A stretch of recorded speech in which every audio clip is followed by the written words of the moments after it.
Welcome back to CMMC Unlocked, everyone. I'm Eric Marquette, joined as always by Ruby Sturt and Paul Natopsky. Today we're diving into something that, honestly, comes up in every single assessment I do: continuous compliance. Or, as we like to call it, keeping your cyber house tidy all year round, not just before the auditors show up. Yeah, and it's not just about ticking boxes, right? I mean, if you only check your locks when you hear a noise outside, you're probably already too late. Continuous monitoring is like the difference between having a security camera running 24/7 versus just peeking out the window every now and then. Exactly, Ruby. Continuous monitoring is foundational for both compliance and actual security posture. The threat landscape changes daily. If you're not watching in real time, you're missing the point of CMMC. Tools like CIEMs, Security Information and Event Management Systems, are essential. They aggregate logs, flag anomalies, and help you respond quickly to incidents. And, I had a client, a media company actually, who thought CMMC was just for defense contractors.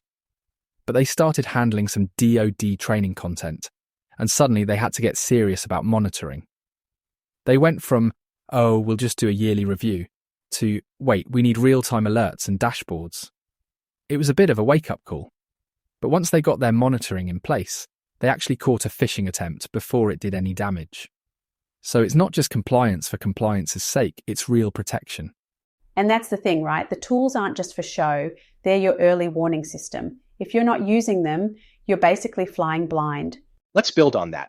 Continuous monitoring is only as good as the defenses you have in place. Layered security is the name of the game. Firewalls, intrusion detection systems, endpoint protection. Each layer buys you time and visibility, and automation is your friend here. Automating compliance checks and patch management reduces human error and keeps you ahead of vulnerabilities. Oh, absolutely. I remember this one training session. Picture this. Half the staff had no idea what a patch even was. Someone thought it was like a literal patch you sew onto your jacket. Anyway, we ran a simulation where we skipped a critical patch, and within minutes, chaos. Fake ransomware everywhere, people panicking, someone tried to unplug the server. Classic. But it drove the point home. If you don't patch, you're basically leaving the door wide open. That's a great example, Ruby. And it's not just about patching either. Automating those checks means you're not relying on someone to remember every Tuesday. The system just does it. And if something fails, you get an alert, not a nasty surprise 6 months later. Right. And as we discussed in our first episode, automation isn't just a nice to have. For small businesses especially, it's the only way to keep up without burning out your team. The more you can automate, the more you can focus on actual threats instead of paperwork. So let's talk about the paperwork. Well, the digital kind. Documentation, audit trails, logs. It's not glamorous, but it's what saves you when the auditors come knocking. Or worse, when there's an incident. Absolutely. I had a case with a defense contractor, surprise audit, everyone's heart rate through the roof. But because they'd kept meticulous logs and documentation, we could show exactly what happened, when and how we responded. That level of detail turned what could have been a disaster into a non-event. The auditors were actually impressed. It's not just about passing the audit, it's about being able to improve your processes over time. And it's not just for the big guys either. Even small teams need to keep those records. If you don't know what happened, you can't fix it or prove you fixed it. Plus, it makes risk assessments and incident response so much easier. You're not scrambling for answers. You've got the receipts. Exactly.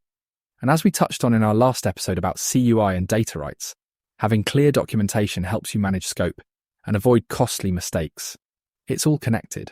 All right, so you've got your tools, your layers, your logs. Now what?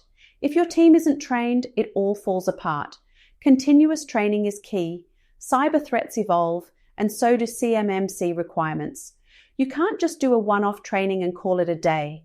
That's right. You need a culture where security is part of daily operations, not just a checklist. Integrate compliance into team meetings, communications, even onboarding. And don't forget to run incident response drills. Simulate real scenarios. See how your team reacts, find the gaps, and improve. It's like fire drills, but for your network.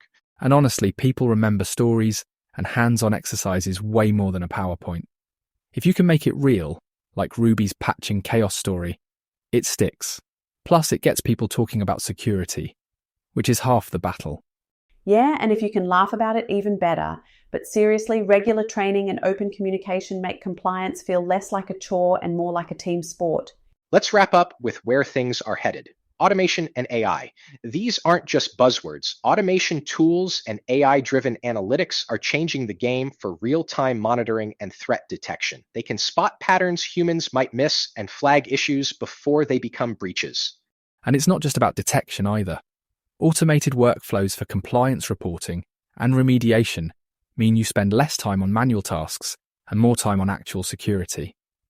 The accuracy goes up, the headaches go down. Plus, with machine learning, you can start predicting where the next attack might come from based on your own data. It's like having a weather forecast for cyber threats. You're not just reacting, you're getting ahead of the storm. Exactly. And as the tools mature, even smaller organizations can leverage these capabilities. It's about making continuous compliance achievable, not overwhelming. That's the future, proactive, automated, and smarter every year. Well, that's all we've got for today on continuous compliance in action. Thanks for joining us. Ruby, Paul, always a pleasure. We'll be back soon with more on CMMC and how to keep your organization ready for whatever comes next. Cheers, everyone. Thanks, Eric. Thanks, Paul. And thanks to everyone listening. Don't forget to patch your systems and maybe run a drill or two. Catch you next time. Thanks, team. Stay vigilant, and we'll see you on the next episode of CMMC Unlocked.